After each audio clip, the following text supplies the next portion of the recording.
A taxidermied unicorn. Strange. What are your orders, Your Grace? Shall we take it? I've no notion what one could possibly do with such a thing. We ride on. Meave's Lyrians were traversing a wood when they heard the loud, drawn-out blast of a horn. One of our scouts? The Queen asked, clearly perplexed. She turned in her saddle to face Reynard, who shook his head. Strange. Gascon, appoint a few of your strays. Ones who know how to blend in. Have them sniff out who blows that horn. And why. The scouts returned a short while later with their report. Soldiers had pitched camp in a nearby meadow. They wore Edirnian uniforms, cut by sashes bearing a golden sun. They addressed their leader as Fulberson. Know the name? Rayla said. Fulberson went over to the enemy first day of the war, took his whole division with him. Your Grace, a chance like this won't come again. Let's teach the traitors a lesson. We must send a strong signal. One all the North will hear. From the Yaruga to the Dragon Mountains. Announced the Queen. Whoever collaborates with the invader shall pay with his head. Prepare to attack. Rayla nodded, clearly pleased. The Lyrians surrounded the meadow marked by their scouts. Moments later, a flaming arrow pierced the sky, giving the signal to attack.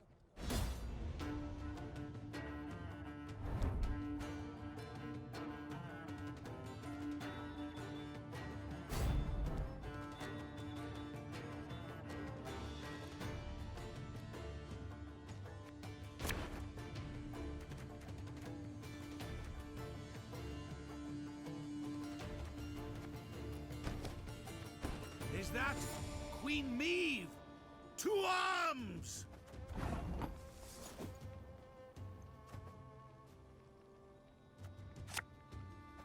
Oh, saw them! No other way! Scrubbing duty again? Oh, gods.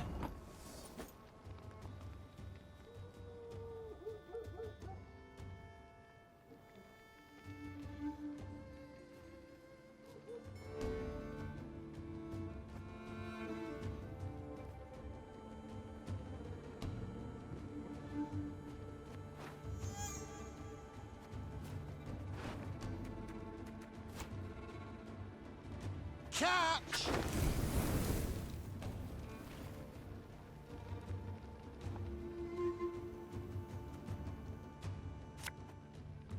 Discipline shall bring us victory! I smell a leak. New orders? No? This man has suffered much.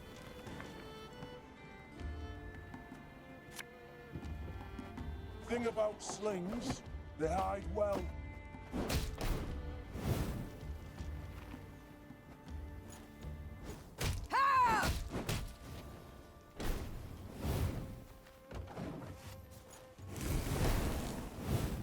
Must be an important lesson in this. But what?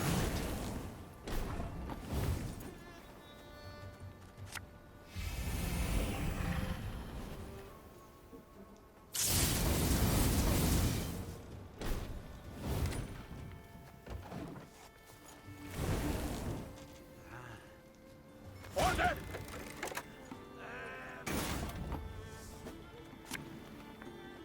Prepare to fight! Mercy, Your Grace! We surrender!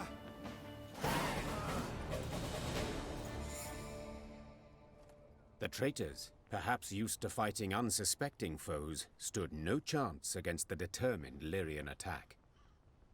At its conclusion, Meave personally knocked Fulberson off his mount, then tore off his visor. The face she saw evoked more sympathy than hatred. Fulberson was an old, sickly man, his skin pale and blemished. With great difficulty, he pulled himself up on his knees, then extended a shaky hand in pleading. Your Grace, have mercy. The Nilfgaardians forced me to treason. They threatened torture. Meave felt her soldiers' eyes on her. They awaited her decision. How would she treat this traitor? Would she really execute him as a warning to others? You needn't fear torture anymore, said Meve. Your execution shall be quick. Fulberson made a last grasp at the Queen's foot, pleading for mercy. But she brushed him off with a firm gesture. Soon thereafter, he swung from a tree, hanged by the very black sash he draped over his armor.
One bullet's all I need.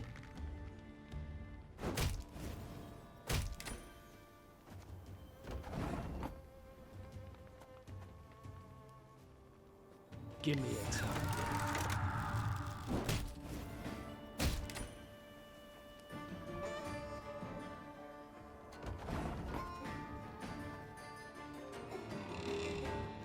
Abalista, your command.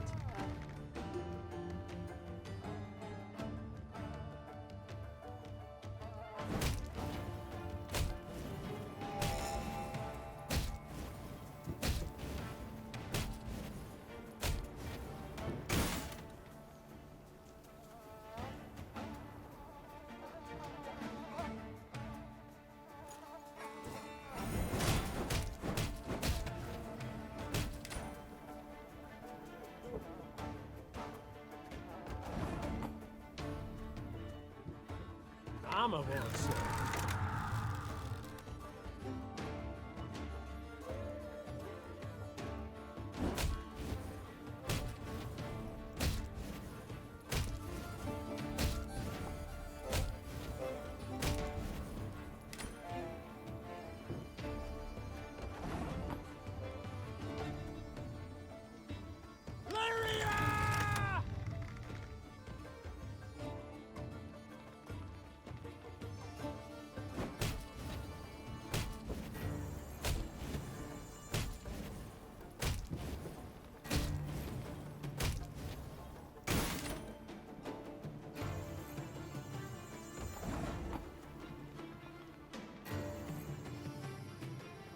One vote I need.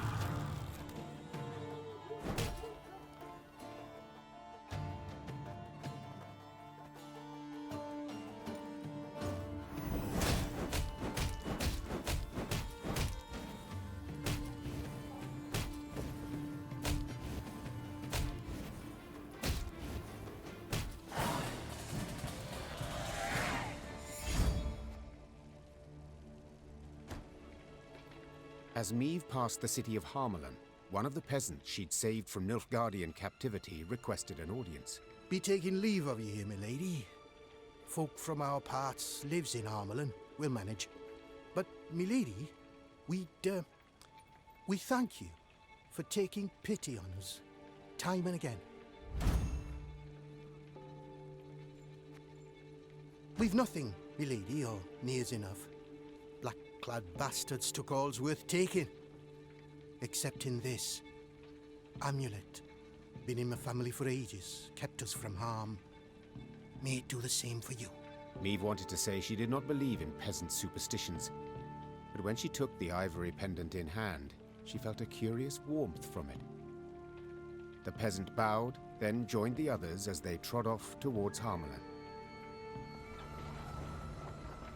The Lyrians stood within 5 miles of Aldersburg, when the road, which until now they had traveled alone, suddenly filled with all manner of folk. Peasants, merchants, and wounded fighters in tattered uniforms. They trod solemnly in the opposite direction, their worldly possessions on their backs. Aldersburg's fallen, milady. Sighed one of the refugees with a forlorn shrug. Outer walls breached. King still defends the old town, but black-clad goats are winning. You'd best turn back before it's too late. We've nowhere to turn to, good man. The Queen said, then spurred on her horse. Follow me! The Queen galloped so fast the wind squeezed tears from her eyes, the Lyrian cavalry close at her heels. Hoofbeats thundered down the high road, and the crowd of refugees parted, making a path for the charging riders. Faster! Faster! Soon they set eye on Aldersburg. A red glow filled the horizon. The wind carried screams and the clanking of steel.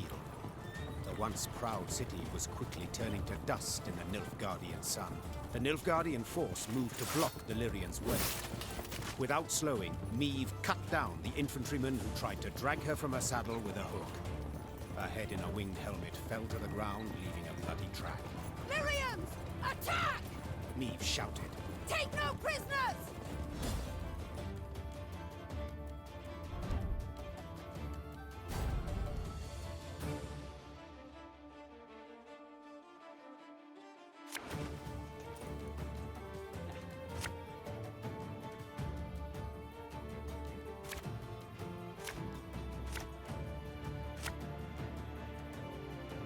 Bloody hell! You shan't stop me. Not now!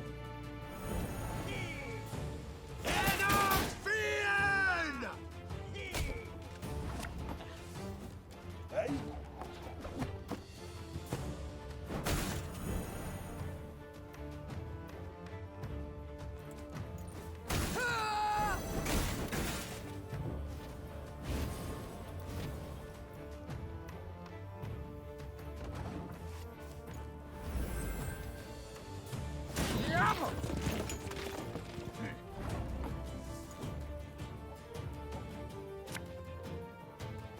Quick and painful this'll be.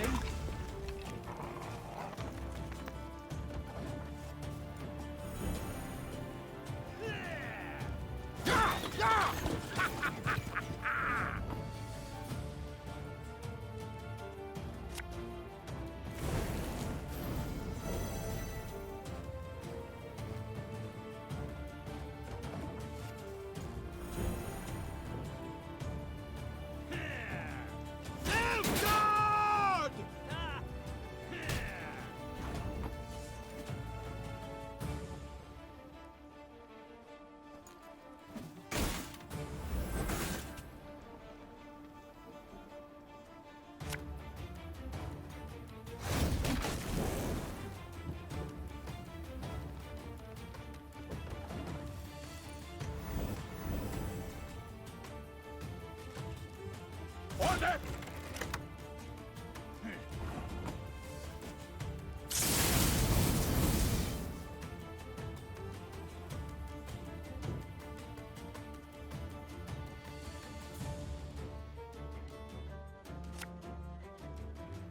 Ever have a storm knock out one of your teeth?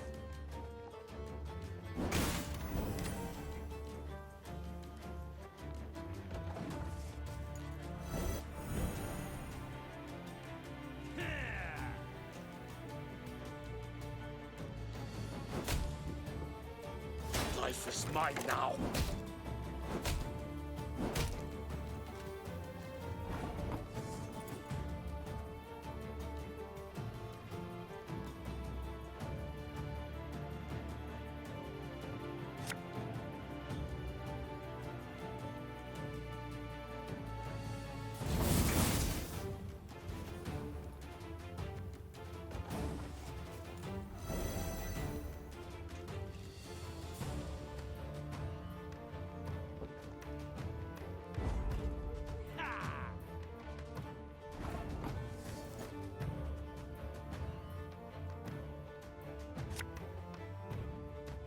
If anyone asks, you've not seen me.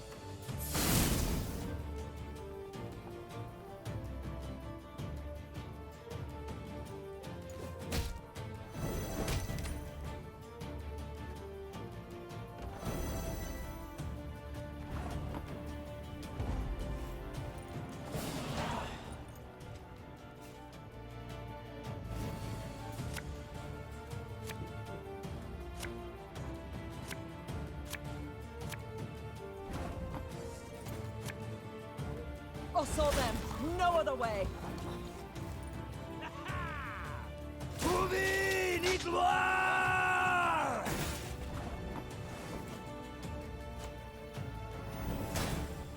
You mad? Don't say that!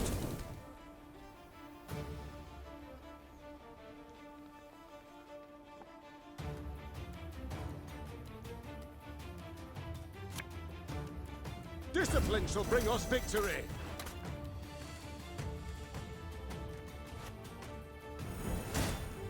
This could hurt. Alba!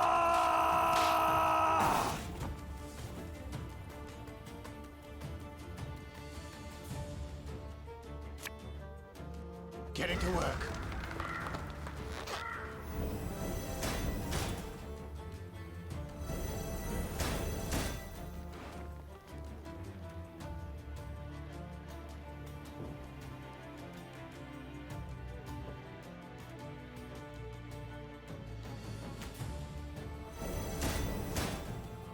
That bit the white of an eye from half a league away.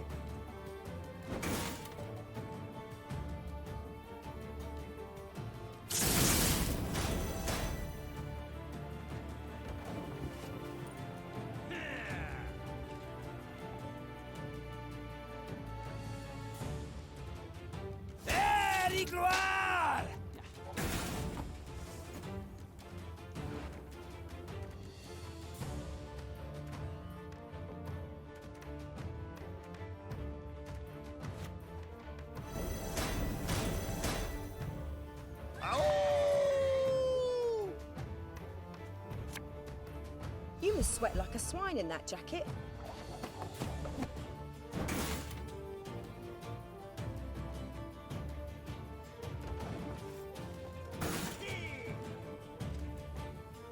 Eddie Gloire.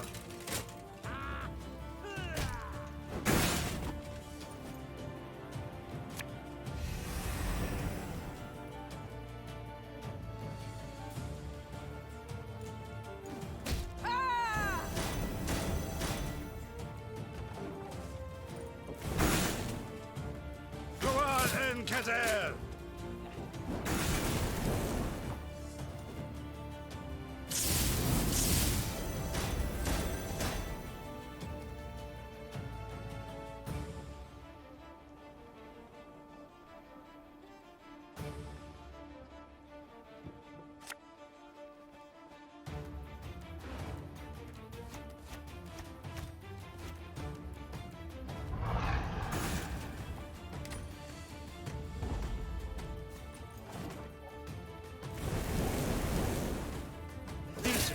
That is what you folk lack.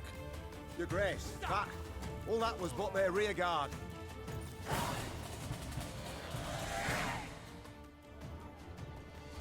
The Lyrians managed to scatter the Nilfgaardian battalion, one of many besieging Aldersburg. Their scouts brought before the Queen a prisoner freed from the invaders. Meve inquired about the situation in the city. Turned a right slaughterhouse it has. The Imperials, they...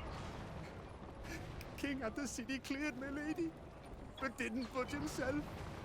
Holding out with his guard in Old Town, walls still standing there. Said he'd fight to the end, come what may. Meve weighed her options.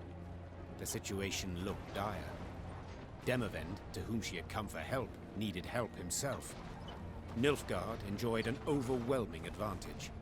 The small Lyrian detachment stood no chance of breaking the siege. But to retreat, surrender, that was not something Meve did. The Nilfgaardians do not expect a relief force. Rayla, you know Aldersburg. Can you lead us by side streets to the Old Town, that we may avoid the largest part of the Nilfgaardian army? The warrior nodded, and without waiting for any further orders, strode out in front of the party. Reynard followed her with his gaze, clearly troubled. And what then, Your Majesty? We burst into the lion's den and... And we pray the lion chokes. Follow me!